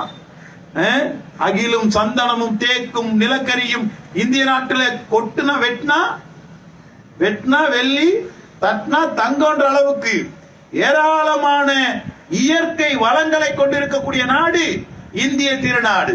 அப்ப இந்திய நாட்டில் இருக்கக்கூடிய வளங்களை பெரிய பெரிய கார்ப்பரேட் நிறுவனங்களுக்கு திறந்து விடக்கூடிய ஏற்பாட்டை இன்றைக்கு இந்த கொடூரமான கொரோனா காலத்துல கூட செய்யறாங்க. கொரோனா காலத்துல சாதாரண மக்கள் பட்ட கஷ்டம் எவ்வளவு தெரியுமா? நாம் அனுபவிச்ச துயரம் எவ்வளவு தெரியுமா? தோழர்களே, உலகத்துல பெரிய கப்பல் இருக்கு, போர் கப்பல் இந்தியாவில் இருக்கு. இப்ப கூட சமீபத்தில் போன வாரம் ரஃபேல் போர் விமானம் 1 கிலோமீட்டர் 2 கிலோமீட்டர் இல்ல, 1000 கிலோமீட்டர் 2000 கிலோமீட்டர் வேகமா போற ரஃபேல் போர் விமானம் இந்தியாவில் இருக்கு. இந்தியாவில் எங்க போராட்டம் நடத்தினாலும் நம்மளை சுத்தி ஒரு 10 ஜீப்பை கொண்டு வந்து நிறுத்திடுவாங்க. ஜீப்பை பத்தி நிறுத்துவாங்க. இப்ப கூட பல இடங்கள்ல கேமரா வச்சு வீடியோ பிடிக்கிறாங்க. நான் கூட சொல்றது உண்டு, ஐயா எங்களால வீடியோ பிடிக்கிற அளவுக்கு ஒரு ஆள் போட்டு செய்யற அளவுக்கு எங்க சங்கத்துக்கு வசதி வாய்ப்பு கிடையாது. எடுக்கிற வீடியோல ஒரு காப்பி எங்களுக்கும் கொடுங்க, நாங்களும் வச்சுக்கிறோம், நாளைக்கு நமக்கு தேவைப்படும்ல. பகத்சிங் போராடினா யாருக்காச்சும் இப்ப தெரியுமா? தெரியாது. ஏன்னா அது யூடியூப்ல இல்ல, பேஸ்புக்ல இல்ல. அப்ப நம்ம போராடுறத நம்மளே என்ன செய்ய வேண்டியிருக்கு? வீடியோ எடுக்க வேண்டியிருக்கு. சரி, அது நம்ம கதை, அது அப்புறம் பேசுவோம். அப்ப இந்த கொரோனா காலத்துல எவ்வளவு கொடுமை இருந்துச்சு. கொரோனா காலத்துல போர் கப்பல் இருக்கு, விமானம் இருக்கு, வாகனம் இருக்கு, காவல்துறை இருக்கு, அதிகார வர்க்கத்துல ஆயிரக்கணக்கான இடம் இருக்கு. ஆனா பீகார்ல இருந்து ஒரிசால இருந்து வந்த அந்த தொழிலாளருக்கு நடந்து போறத தவிர வேற வழி என்ன இருந்துச்சு? யோசிச்சு பாருங்க. இவ்வளவு வாகனம் இருந்தோம், இவ்வளவு வளர்ச்சி இருந்தோம், இந்திய நாட்டுடைய மொத்த உள்நாட்டு உற்பத்தியில 50% பங்களிப்பை செலுத்தக்கூடிய புலம்பெயர்ந்த தொழிலாளர்களுக்கு இந்த நாட்டுடைய அரசாங்கம் என்ன செஞ்சது? என்ன செஞ்சுச்சு? நடந்தே போனாங்க. 1500 கிலோமீட்டர் 2000 கிலோமீட்டர் மும்பையில இருந்து மேற்கு வங்காளத்துக்கு, கன்னியாகுமரியில இருந்து மேற்கு வங்காளத்திற்கு, ஹரியானால இருந்து மேற்கு வங்காளத்துக்கு நடக்க வேண்டிய கொடுமை வேற எங்கேயாச்சும் இருக்குமா? இவ்வளவு பெரிய கொடுமை, இவ்வளவு வாகனங்கள் இருந்து, இவ்வளவு வளர்ச்சி இருந்து என்ன பயன்? தொடர்ந்து பேப்பர்ல செய்தி, என்ன செய்தி? கோயம்புத்தூர்ல ஒரு வயதான முதியவர் சாப்பிடுறதுக்கு வழி இல்லாம அதுல குப்பை தொட்டியில இருந்த உணவை எடுத்து செல்ல சாப்பிட வேண்டிய நிலைமை. எப்படி இருக்கு? தொல்லை போன வாரம் பத்திரிகையில வந்த செய்தி, நாகர்கோயில்ல ஒரு பொண்ணு கணவன் இல்ல, இறந்து போயிட்டான். வயதான மாமனார் மாமியார், 2 குழந்தைகள், வாழ முடியல. கொரோனா காலத்துல வேலை நெருக்கடி. அந்த பொண்ணு, அந்த அப்பா மாமாவுக்கு 70 வயசு, வருமானம் இல்ல, வழி இல்ல வாழ்றதுக்கு. என்ன செய்யறதுன்னு தெரியல. என்ன செய்யறதுன்னு தெரியாம தன்னுடைய பிறந்த குழந்தைகளுக்கு, அழகான குழந்தைகளுக்கு, மழலை பேச்சை அளிக்கக்கூடிய அந்த 2 குழந்தைகளுக்கு விஷத்தை கொடுத்து விட்டு தானும் செத்து போன கொடூரம் தமிழ்நாட்டில் நடந்துச்சே. என்ன புடுங்குச்சு இந்த அரசாங்கம்? எல்லாருக்கும் பொதுவா சொல்லுவாங்க, உங்களுக்கு ராசி சரியா இருந்தா எல்லாமே சரியா இருக்கும்னு பொதுவா ஒரு மூட நம்பிக்கை இருக்கு. தோழர்களே, அந்த பொண்ணோட பேரே ராசி தான். அந்த பொண்ணோட ராசிதேவ்.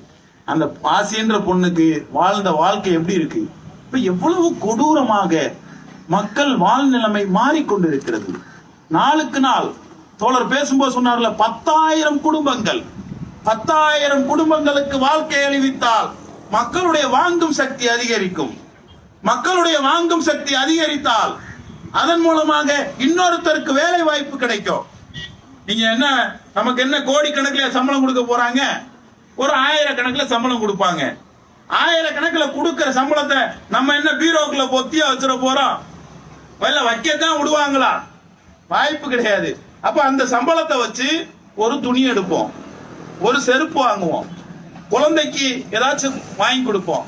அப்ப என்ன செய்யும்? உற்பத்தி, வாங்கும் சக்தி அதிகரிக்கும் போது உற்பத்தி அதிகரிக்கும்.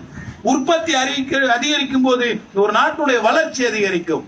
அப்ப இந்த உற்பத்தியும் பரிவர்த்தனையும் அதிகரிப்பதற்கான மூலக்கரு எங்க இருக்கு? வேலை வாய்ப்புல இருக்கு. அப்ப அந்த வேலை வாய்ப்பை அனைவருக்கும் உத்தரவாதப்படுத்த வேண்டும் என்ற நோக்கத்தோடு இந்தியாவிலே ஒரு இளைஞர் அமைப்பு கடந்த 40 ஆண்டு காலமாக செயல்பட்டுக் கொண்டிருக்கிறது என்று சொன்னால் அது இந்திய ஜனநாயக வாலிபர் சங்கம் தான் என்று பெருமையோடு சொல்ல முடியும். போன வருஷம் பிப்ரவரி 18ஆம் தேதி நானும் மணியெல்லாம் ஜெயிலுக்கு போயிட்டு வந்தோம். எதுக்காக? வேலை வாய்ப்புக்கு தான். மதுரையில, சென்னையில, பல மாவட்டங்கள்ல இருக்கக்கூடிய இடத்துல, சென்னையில இருக்கக்கூடிய புழல் சிலையில ஒரு 2 நாள் இருக்கிறதுக்கு வாய்ப்பு கிடைச்சிச்சு. 2 நாள் தான் கிடைச்சிச்சு. எதுக்காக தெரியுமா? நாங்க அப்ப என்ன கோரிக்கை வச்சோம்னா, எங்கே எனது வேலை, எங்கே எனது வேலைனா தமிழ்நாட்டில் இருக்கக்கூடிய வேலை, இளைஞர்களுக்கு வேலை எங்கே, எங்களுக்கு வேலை கொடு. எங்க? தமிழ்நாட்டில் 79 லட்சம் பேரு எம்ப்ளாய்மெண்ட் எக்ஸ்சேஞ்சில் பதிவு செஞ்சுட்டு என்ன இருக்காங்க?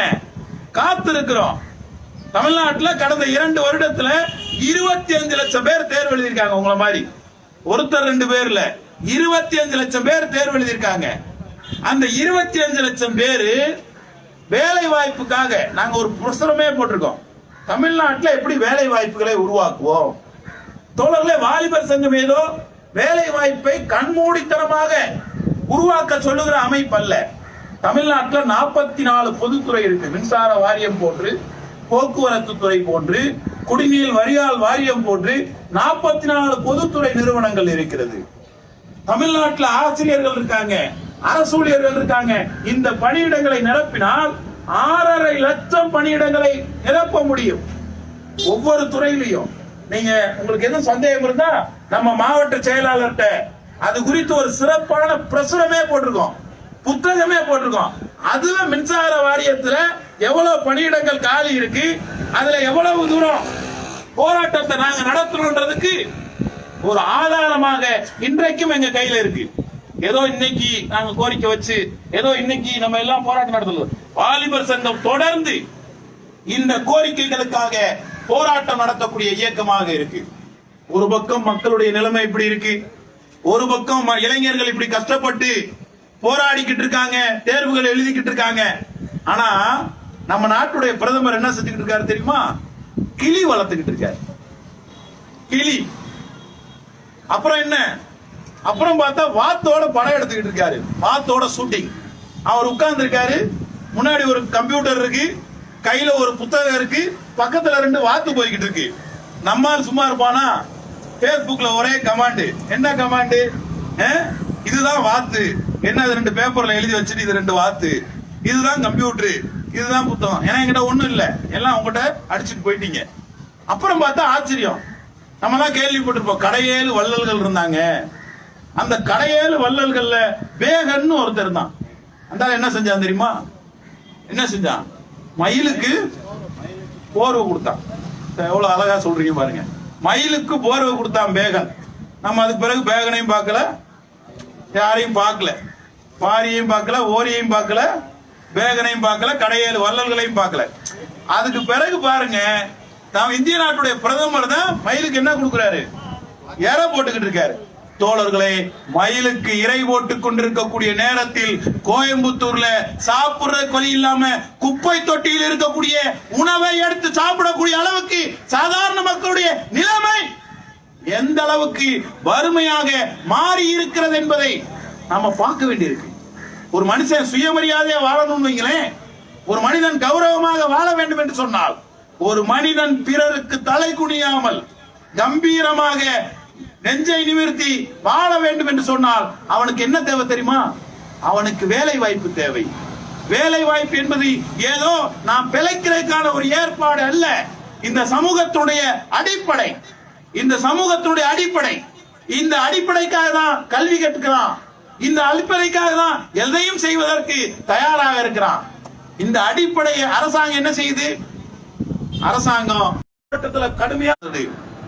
கோயம்புத்தூர்ல ஏராளமான மத கலவரங்கள் நடந்தது. இந்த சாதி கலவரத்துக்கும் மத கலவரத்துக்கும் காரணம் என்னன்னு சொல்லி ஜஸ்டிஸ் மோகன் கமிஷன் தலைமையில, பல பேருடைய தலைமையில கமிஷன்கள் உருவாக்கப்பட்டது. அப்ப அந்த கமிஷன் என்ன சொல்லுச்சுன்னா, நான் சொல்லல, உயர் நீதிமன்ற நீதிபதி தலைமையிலே அமைக்கப்பட்ட அந்த கமிஷன் எல்லா ஊருக்கு போய் ஆய்வு நடத்தினாங்க. தென் மாவட்டங்கள்ல, கோவையில, இன்னும் தமிழகத்தினுடைய பல்வேறு கலவரம் நடந்த பகுதிகளில் ஆய்வு நடத்தினாங்க. ஆய்வுக்கு நடத்தின பிறகு அந்த கமிஷன் என்ன முடிவுக்கு வந்துச்சு தெரியுமா? இந்த கலவரங்களுக்கு அடிப்படையான காரணம் இளைஞர்களுக்கு வேலை இல்லை.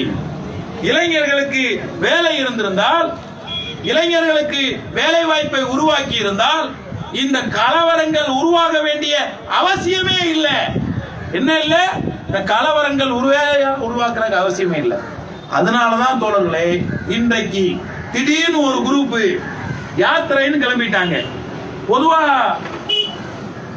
தைப்பூசம் வந்துச்சுன்னா முருகன் கோயிலுக்கு எல்லாரும் ஆத்திர போவோம். எப்படி போவோம்?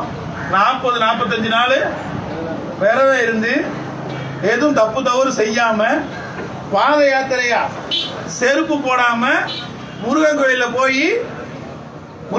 போய் நம்முடைய வேலையை முடிச்சுட்டு வருவாங்க. அது நம்பிக்கை.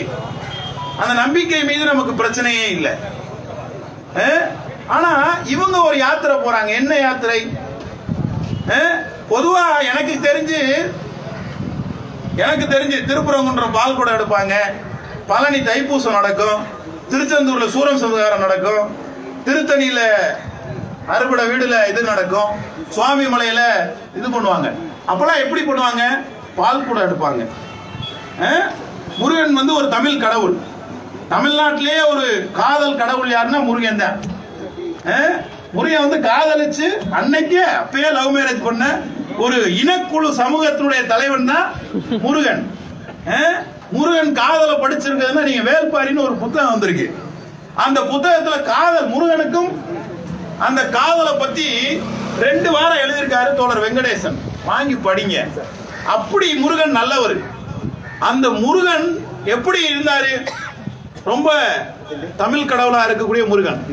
இவங்க எப்படி என்ன பண்றாங்கன்னா, பால் குடம் எடுத்துட்டு போவாங்க, அப்புறம் காவடி எடுப்பாங்க. எப்படி போவாங்க? காவடி எடுப்பாங்க. அப்புறம் எப்படி போவாங்க? அழகு குத்துவாங்க. அழகு குத்துறதுன்னா என்ன? உதட்டுல இந்த பக்கம் குத்தி இந்த பக்கம் வந்துடும். ஒருத்தர் பறவை காவடின்பாங்க. அது எப்படி இருக்கும்? பறவை மாதிரி அவர் தொங்கிக்கிட்டு இருப்பார். அவர் எது தூக்கிக்கிட்டு இருக்கோம்? குத்துன கிளிப்பு தான் தூக்கிக்கிட்டு இருக்கோம். தோழர்களே, முருகனை கும்பிடுறது இப்படித்தான் நாட்டில். ஆனா இங்க ஒரு குரூப் முருகனை எப்படி கிளம்புறேன்னு கிளம்பி இருக்காங்கன்னா, நல்லா காலையில சாப்பிட்டுட்டு ஒரு காரை எடுத்துட்டு ஒரு வேலை வச்சுக்கிட்டு போறான். நாங்க இது எதுக்காக அவங்ககிட்ட போய் பத்திரிகையாளர்கள் பேட்டி கொடுக்குறாங்க. என்ன பேட்டினா, எதுக்குங்க நீங்க இந்த யாத்திரை நடத்துறீங்க? அவர் உடனே என்னமோ ரொம்ப கண்டுபிடிச்சு சொல்ற மாதிரி, தமிழ் மொழிக்காக தான் நாங்க யாத்திரை நடத்துறோம். தோழர்களே, போன வருஷம் சமஸ்கிருதத்துக்கு 231 கோடி ரூபாய் ஒதுக்குனா மத்திய அரசாங்கம். தமிழுக்கு வெறும் 19 கோடி தான் ஒதுக்குனா. இத கேட்கறதுக்கு வழி இல்லை. இத கேட்கறதுக்கு வழி இல்லை. தமிழ்நாடு முழுவதும் கோயில் சிலைகளை திருடுனாங்க ஒரு கூட்டம். கோயில் சிலைகளை யார் திருடுனான்றதுக்காக போராட்டம் நடத்தல. இப்ப ராமநாதபுரம் ராமசுவாமி கோயில்ல இருந்து ஒரு தகவல் என்னன்னா, சாமிக்கு நகை போட்டிருந்தாங்களாம். சாமிக்கு போட்டிருந்த நகை எடை குறைஞ்சிருச்சான். எப்படி பாபர் மசூதி அதான் இடிஞ்ச மாதிரி கோயில்ல நகை குறைஞ்சிருச்சான். சரி, நகை குறைஞ்சிருச்சே, யார் மேல நோட்டீஸ்ரா? பக்தர்களுக்கு நோட்டீஸா. இதே மின்சார வாரியத்துல கலெக்ஷன் வாங்குவாங்க. கரெக்டா கட்டலைன்னா என்ன வரும்? சஸ்பென்ஷன் வரும். அதுவும் கட்டலைன்னா டிஸ்மிஸ் பண்ணுவாங்க. ஆனா அவருக்கு மட்டும், அவளுக்கு மட்டும் என்னன்னா நோட்டீஸா, விளக்கம் கேட்கிறாங்களாம். நகை அதுவா தேஞ்சிருச்சான். நடந்து போச்சு இல்ல, நடந்து போகும்போது கால் தேஞ்ச மாதிரி, நம்ம செருப்பு தேய்கிற மாதிரி நகையும் தேஞ்சிருச்சுன்னு நம்மகிட்டே புருடா விடுறான். இந்த மீடியாக்கள் இருக்குல்ல, ஒரு வகைக்கு நல்லது. இந்த மாதிரி நம்ம போராட்டம் நடத்தும் போது வந்து அப்பப்போ ஏதாச்சும் போட்டோ எடுப்பாங்க, ரொம்ப ரேரா. இந்த மீடியாக்கள்லாம் எப்படி செய்யறோம்னா, இதே மின்சார ஊழியர் ஏதாச்சும் வாங்கிட்டான்னு வைங்களேன், அதோ அங்க எவ்வளவு பெரிய இங்க எவ்வளவு பெரிய கொலை நடக்குது, பணத்தை கட்டாம திருடிட்டான், அவனே அவங்களுக்கு செய்தி போடுறாங்க, எடை குறைந்து விட்டது, விளக்கம் கேட்டு நோட்டீஸ் அனுப்பி இருக்கிறார்கள், அறநிலையத்துறை இது பற்றி பேசிக் கொண்டிருக்கிறது. அப்ப எவ்வளவு மோசடி, எவ்வளவு பித்தலாட்டம். அப்ப இந்த மோசடி பித்தலாட்டத்தை மறைப்பதற்கு தமிழகத்தில் சங் பரிவாரங்கள் மோடியில் துவங்கி எல்லாரும் இன்றைக்கு மோசமான திசை திருப்பக்கூடிய நடவடிக்கைகளை மேற்கொண்டிருக்கக்கூடிய இந்த நேரத்தில் நம்முடைய அடிப்படையான கோரிக்கை, நம்முடைய நியாயமான கோரிக்கை, நம்முடைய உரிமைக்கான கோரிக்கை, நாம் உயிர் வாழ்வதற்கான கோரிக்கை, இந்த கேங்மேன் பணியிடங்களுக்கான கோரிக்கை. இந்த கோரிக்கைக்கான போராட்டத்தில் அரசாங்கம் இந்த கேங்மேன்களை பணியமர்த்தவில்லை என்று சொன்னால் சிறைக்கு செல்வதற்கு கூட வாலிபர் சங்கம் தோழர்கள் தயங்க மாட்டார்கள் என்பதை எச்சரிக்கையாக சொல்றோம். தமிழ்நாட்டில் தோழர்களே, நீங்க குறிச்சு வச்சுக்கோங்க. இப்ப நான் கூகுள்ல சர்ச் பண்ணேன்,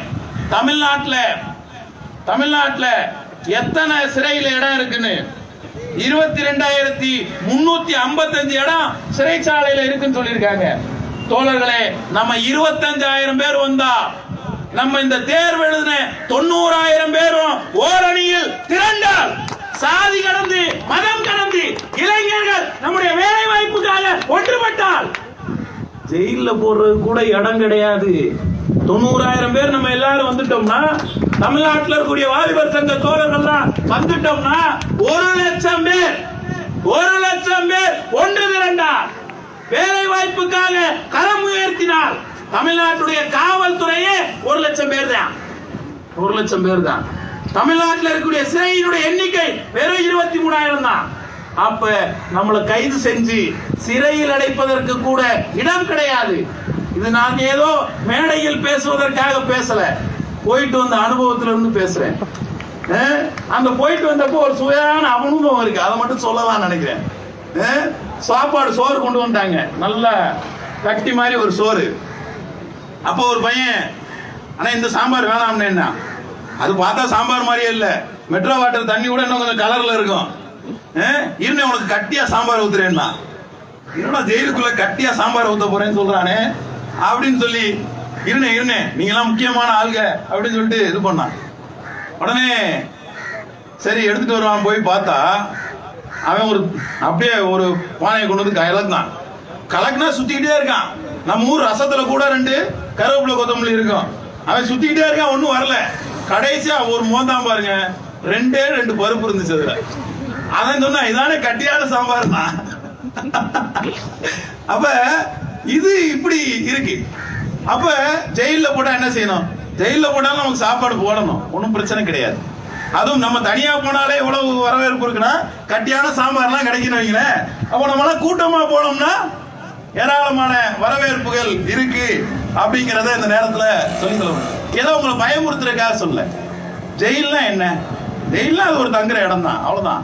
அப்ப அரசுக்கு நாங்க என்ன சொல்ல விரும்புறோம்னா, என்ன பிரச்சனை உங்களுக்கு? என்ன பிரச்சனை? நீங்க தானே சொன்னீங்க, உங்க வாய் தானே சொல்லுச்சு. ஹெச் ராஜா மாதிரி அட்மினா பதிவு போட்டான், நீங்க தானே போட்டீங்க, நீங்க தானே சட்டமன்றத்துல சொன்னீங்க. அப்ப நீங்க சொன்னத நீங்களே அமல்படுத்துறதுக்கு என்ன தயக்கம்? ஆள் இருக்கு, தேர்வு நடத்தியாச்சு, இன்னைக்கு காலியா இருக்கு, நீங்க தான் சட்டமன்றத்தில் வாக்குறுதி கொடுத்தீங்க, ஏன் நிரப்புறதற்கு தயக்கம் என்றுதான் நாங்கள் கேள்வி கேட்கிறோம். இதுதான் உண்மையான நிலைமை. அப்ப நாம் எப்படி இவர்கள்ட்ட இந்த வேலை வாய்ப்பை பெறுவது? அரசு மறுக்குது, வாய்ப்பு இருக்கு, போடலாம்னா போடலாம், ஆனா மறுக்கிறாங்க. அப்ப இதை மறுக்கிறவங்கள நாம வந்து எப்படி வழிக்கு கொண்டு வருவது அப்படிங்கிறது ரொம்ப முக்கியம். தொல்லை மின்சார வாரியத்தை பொறுத்தளவுக்கு 3 பிரிவுகளா இருக்கு. ஒன்னு உற்பத்தி, இன்னொன்னு பகிர்மானம், இன்னொன்று விநியோகம். டான்ஜெட்கோ, டிரான்ஸ்கோ, அப்புறம் இபியோட இது. அப்ப இந்த 3 துறைகளிலும் உற்பத்தியில, பகிர்மானத்துல, விநியோகத்துல, பராமரிப்புல ஏராளமான பணியிடங்கள் காலியா இருக்கு. இந்த 3 துறையில எப்ப முன்னாடி எல்லாம் எல்லாமே ஒன்னாதான் இருந்துச்சு. மின்சார வாரியம் தான் உற்பத்தி செய்யும், மின்சார வாரியம் தான் விநியோகம் பகிர்மானம் செய்யும். அதனாலதான் பகிர்மான வட்டம்னு வச்சிருப்பாங்க. மின்சார வாரியம் தான் விநியோகம் பண்ணிட்டு என்ன செய்யும்? பணத்தையும் வசூல் பண்ணும். அப்ப இந்த உற்பத்தி, விநியோகம், அந்த பண வசூல் எல்லாத்தையும் யார் வச்சிருந்தா? இது வச்சிருந்தாங்க. இதை வாஜ்பாய் அரசாங்கம் 3ஆ பிரிச்சுச்சு. இந்திய நாட்டுடைய மின்சார வாரியத்துக்கு எப்ப சனி பிடிச்சிச்சுன்னா, மோடியினுடைய குருநாதர் வாஜ்பாய் எப்ப ஆட்சிக்கு மின்சார வாரியத்தை 3ஆ பிரிச்சாங்களோ அப்பதான் இந்த நிலைமை உருவாவதற்கான அடிப்படை உருவானது. இது நான் சொல்லல, மிகப்பெரிய ஆய்வாளர்கள் இந்திய நாட்டுடைய மின்சாரத்தை பற்றிய உங்களுக்கு மாநில தொகுப்பு இருந்துச்சு. கூடால ஒரு தடவை வட மாநிலம் பூரா மின்சாரம் இருந்துச்சு, இல்லாம போது தெரியுமா? எதனால? இதுல இருக்கக்கூடிய ஒருங்கிணைப்பு சரியில்லாதனாலதான். அப்ப ஒருங்கிணைப்பு சரியா இருக்கணும்னா இந்த துறை அரசு துறையாக நீடிக்க வேண்டிய அவசியம் இருக்கு. அரசு துறையாக இந்த துறை இருந்தா தான் நமக்கு வேலை வாய்ப்பு கிடைக்கும். வேலை வாய்ப்பு மட்டுமல்ல, இப்ப நான் வீட்டுக்கு, எனக்கு இந்த மாசம் வீட்டுக்கு வந்திருக்கக்கூடிய கரண்ட் பில்லு 165 ரூபா. எப்படி 165 ரூபா வந்துச்சு? நான் பயன்படுத்தின மொத்த யூனிட் 200க்கு மேல. 100% 100 யூனிட் என்ன கொடுக்குறாங்க? அரசாங்கம் ஒரு சர்வீஸ்க்கு 100 யூனிட் ஃப்ரீ தராங்க. 100 யூனிட் ஃப்ரீ தராங்க. அப்ப 100 யூனிட் ஃப்ரீ எப்படி தராங்க? உங்களை மாதிரி உன்னதமான தொழிலாளர்கள் உழைப்பு. தொடர்ல நான் கஜா புயல் வந்துச்சு, கஜா புயல்ல பாதிக்கப்பட்ட தஞ்சாவூர் மாவட்டத்துக்கு, திருவாரூர் மாவட்டத்துக்கு, நாகப்பட்டினம் மாவட்டத்துக்கு போய் பார்த்தேன். தொடர்ல ஊரே அலங்கோலமா கிடக்குது, ஊரே பெரிய நெருக்கடியில் இருக்கு. மின்சாரம் இல்ல, சாப்பிடுறதுக்கு ஹோட்டல் இல்ல, தங்குறதுக்கு வசதி இல்ல, எல்லாம் அப்படியே ரொம்ப இக்கட்டான நிலைமை. அந்த நேரத்தில் கூட நான் புதுக்கோட்டையிலிருந்து பட்டுக்கோட்டை போய் முத்துப்பேட்டை, திருத்துறைப்பூண்டி வழியா நாகப்பட்டினம் வரைக்கும் போனேன்.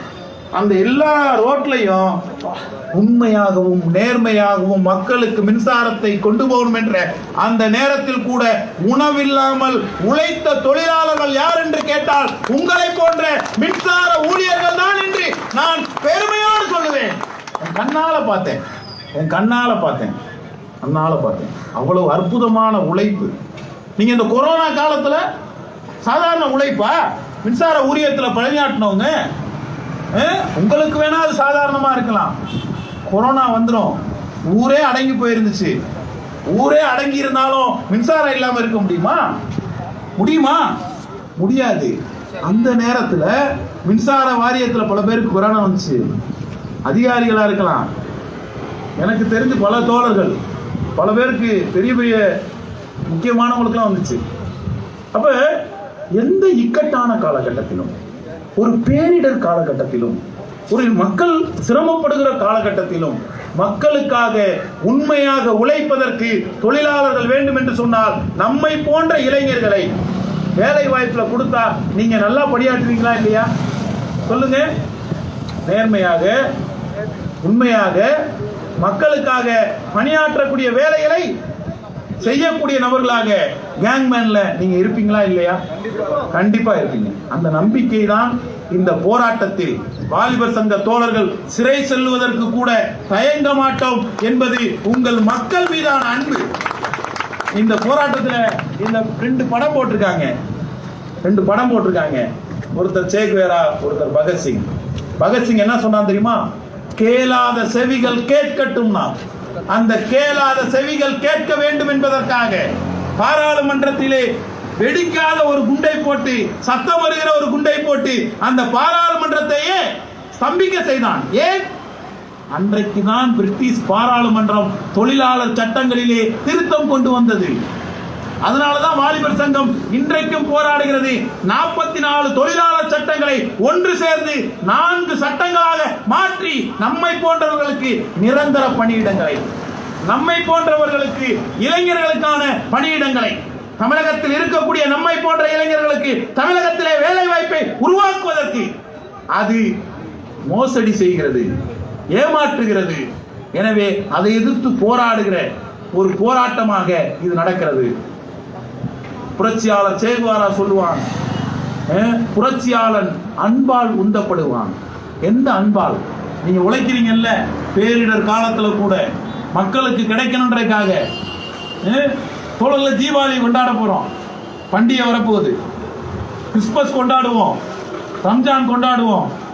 எல்லாரும் லீவ்ல இருப்பாங்க. இபியில் இருக்கக்கூடிய ஃபோர்மேன் மட்டும் எங்க இருப்பாரு? இபி ஆபீஸ்ல இருப்பாரு. ஹெல்பர் எங்க இருப்பாரு? போஸ்ட்ல ஏறிக்கிட்டு இருப்பாரு. ஏன்? நல்லா மக்கள் சந்தோஷமா இருப்பான், இவன் கஷ்டப்பட்டுக்கிட்டு இருப்பான். மக்கள் சந்தோஷமா இருப்பான், மக்கள் சந்தோஷமா இருக்கின்றதுக்காக தான் கஷ்டப்படுவான். மக்களுக்கு நெருக்கடியான காலம் வந்தா தான் உழைப்பான். அப்படி உண்மையாக மக்களுக்காக பணியாற்றுகிற ஊழியர்கள் தான் பொதுத்துறையினுடைய ஊழியர்கள். அந்த பொதுத்துறையில் ஒரு நிறுவனம் தான் மின்சார வாரியம். அந்த மின்சார வாரியத்தில் உழைப்பதற்கு தயாராக இருந்தும் ஊதியத்தை தராமல், வேலை வாய்ப்பை தராமல் மறுக்கக்கூடிய அரசுக்கு ஒரு சரியான பாடத்தை நாம் புகட்ட வேண்டாமா? புகட்டணும்.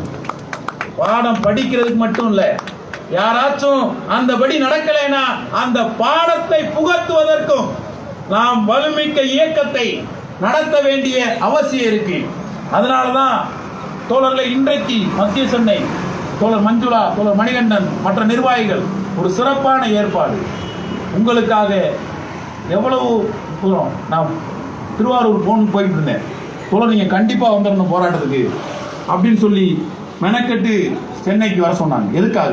இந்த போராட்டம் வெற்றிகரமாக நடக்கணுன்ற உரிமைக்காக. அப்ப இப்படியான போராட்டம் ஏதோ இன்னைக்கோட முடிகிறது இல்லை. பத்திரிகையில நம்ம செய்தி கொடுத்தோம், பேட்டி கொடுத்தோம். என்ன சொல்லியிருக்கோம்? தோழர்களே, இதே கோரிக்கையை முன்வைத்து இன்றைக்கு மத்திய சென்னை மாவட்ட குழுவின் சார்பில் நடக்கக்கூடிய இந்த போராட்டம் தமிழ்நாட்டுடைய எல்லா மாவட்டங்களிலும் வரக்கூடிய நவம்பர் 19ஆம் தேதி வெடித்து எழும்.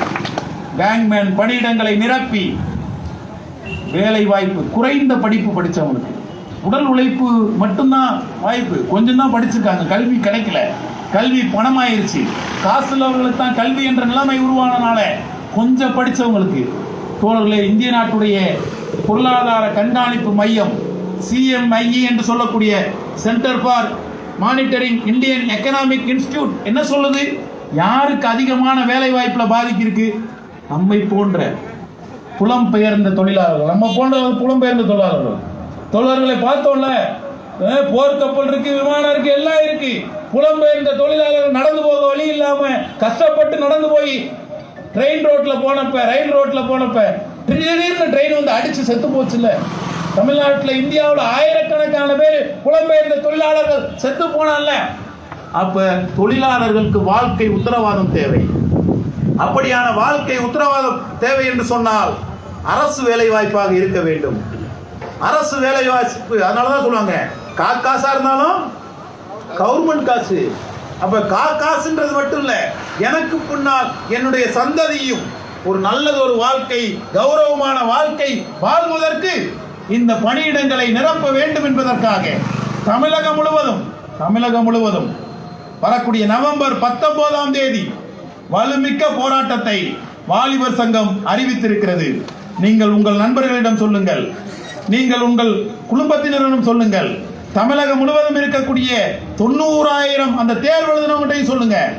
தேர்வானவங்களும் வரட்டும், தேர்வு பண்ணி பாஸ் ஆனவங்களுக்கு இப்ப வேலை வாய்ப்பு கிடைக்காதவங்க மீண்டும் போராடுவோம். கடைசி இருக்கிறவரை, வேலை இல்லாத இளைஞன் இருக்கிறவரை, இளைஞர்களுக்கான போராட்டத்தை முன்னெடுத்து அந்த போராட்டத்தில் எதையும் சந்திக்கக்கூடிய ஒரு இளைஞர் அமைப்பு இருக்கிறது என்று சொன்னால் அது இந்திய ஜனநாயக வாலிபர் சங்கம் தான் என்று சொல்லக்கூடிய அளவிற்கு மகத்தான போராட்டத்தை நடத்துவோம். இந்த போராட்டம் அரசனுடைய கவனத்திற்கு இன்னும் வலுவாக போவதற்கு நவம்பர் 19ஆம் தேதி நடக்கிற போராட்டத்துக்கு நீங்க எல்லாரும், உங்களுக்கு எல்லா கேங்மேனும் தெரியும், தமிழ்நாடு பூரா உங்களுக்கு தொடர்பு இருக்கும், எங்களுடைய வாலிபர் சங்க தோழர்களுக்கும் தொடர்பு இருக்கும். அப்ப ஒரு கை தட்டினால் ஓசை வராது, நாம் இருவரும் இணைந்து ஓங்கி கை தட்டினால் செவிட்டு காதுகளுக்கு, கேளாத காதுகளுக்கு கேட்கக்கூடிய போராட்டமாக நம்முடைய போராட்டத்தை முன்னெடுப்போம். மகாகவி பாரதி சொல்லுவான், அக்கினி குஞ்சொன்று கண்டேன், ஆங்கொடு காட்டில் பொந்தில் வைத்தேன், வெந்து தடிந்தது காடு தத்தறியும் தத்தோம்னா. அப்படி அக்கினி குஞ்சுகளாய் இந்த உரிமையை பெறுவதற்கு, கேங்மேன் பணியிடங்களை பெறுவதற்கு வலுமிக்க போராட்டத்தை ஒன்றுபட்டு முன்னெடுப்போம். சாதி மத திசை திருப்பலை தூக்கி எறிந்து இன்றைக்கு நம்முடைய உரிமையை மறுக்கக்கூடிய மத்திய மோடி, மாநில எடப்பாடி அரசாங்கத்துடைய கொள்கைகளை புறக்கணித்து தமிழ்நாட்டில் இருக்கக்கூடிய இளைஞர்களுக்கு வேலை வாய்ப்பு இருக்கா? மறுக்கப்படுது. மறுக்கிறதுக்கு என்ன செய்து? நீட் தேர்வுன்றான், இபில வெளிமாநிலத்தால வேலைக்கு போடுறான். அப்ப தமிழ்நாட்டில் இருக்கக்கூடிய இளைஞனுக்கு வேலை வாய்ப்பு கிடைக்கணும்னா மோடிக்கு பூஜா தூக்கக்கூடிய எடப்பாடியை தூர எழுதுவதற்கு ஆளுகின்ற அதிகார வர்க்கத்தை பின்னுக்கு தள்ளி வேலை கேட்கக்கூடிய இளைஞர்களை ஒன்றுபடுத்துவோம், போராடுவோம், வெற்றி பெறுவோம் என்று சொல்லி வாய்ப்புக்கு நன்றி கூறி வார்த்தையை நிறைவு செய்கிறேன்.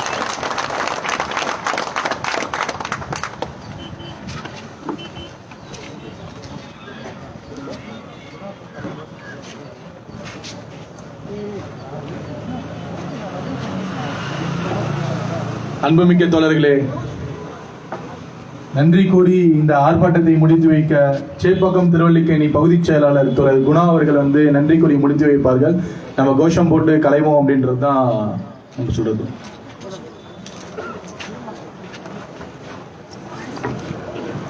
தோழர்களே, இந்த போராட்டம் இத்துடன் முடிய போறதில்ல, இனிமேலும் தொடரும். தோழர் சொன்ன மாதிரி நவம்பர் 19 இதோட பெரிய போராட்டமா வெடிக்கும் தமிழகம் முழுவதும். அதனால பல மாவட்டங்களிலிருந்து வந்திருக்க அனைத்து தோழர்களுக்கும், மாநில செயலாளர் தோழர் பாலா அவர்களுக்கும், மாநில செயற்குழு உறுப்பினர் தோழர் சுசீந்திரா அவர்களுக்கும், மாநில தலைவர் தோழர் கார்த்திக் குமார் அவர்களுக்கும், மத்திய சென்னை மாவட்ட குழு உறுப்பினர்களுக்கும், தலைவர்களுக்கும், சேப்பாக்கம் பகுதி சார்பாகவும் இந்த கூட்டத்திற்கு வந்திருந்த அனைத்து தோழர்களுக்கும் நன்றி கூறி, காவல்துறை நண்பர்களுக்கும் நன்றி கூறி இத்துடன் முடித்துக் கொள்கிறேன். நன்றி தோழர்களே. தமிழக அரசு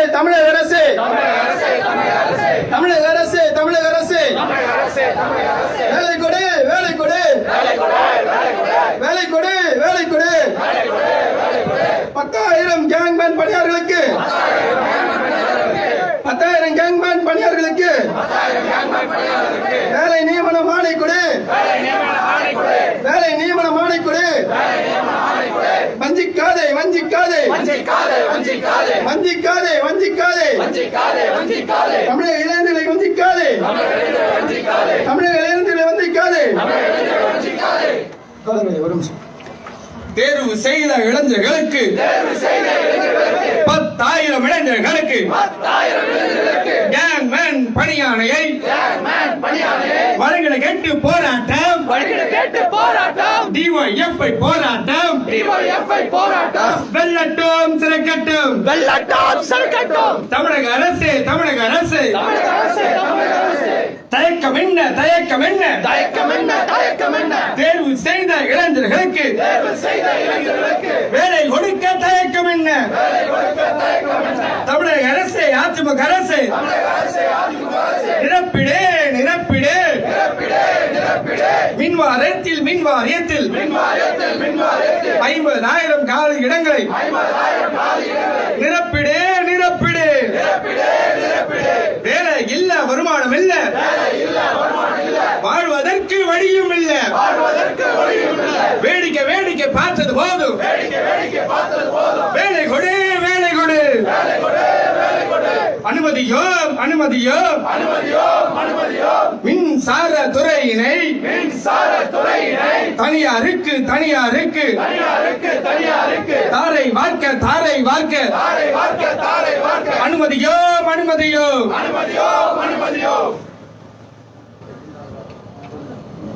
தோழர்களே, நவம்பர் 19 நடக்க இருக்கிற போராட்டத்தை வெற்றிகரமாக முன்னெடுக்க தமிழகம் முழுக்க இருக்கிற உங்களுடைய நண்பர்களுக்கு இந்த செய்தியை கொண்டு செல்லுங்கள்.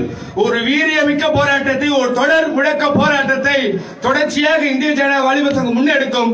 அந்த வகையில் இந்த போராட்டத்தில் பங்கெடுத்த அத்தனை கேங்மேன் தேர்வில் வெற்றி பெற்ற இளைஞர்களுக்கு எங்களுடைய நன்றிகளும் வாழ்த்துக்களும் தெரிவித்துக் கொண்டு இந்த போராட்டத்தை நிறைவு செய்கிறோம். இன்குலாப் ஜிந்தாபாத்.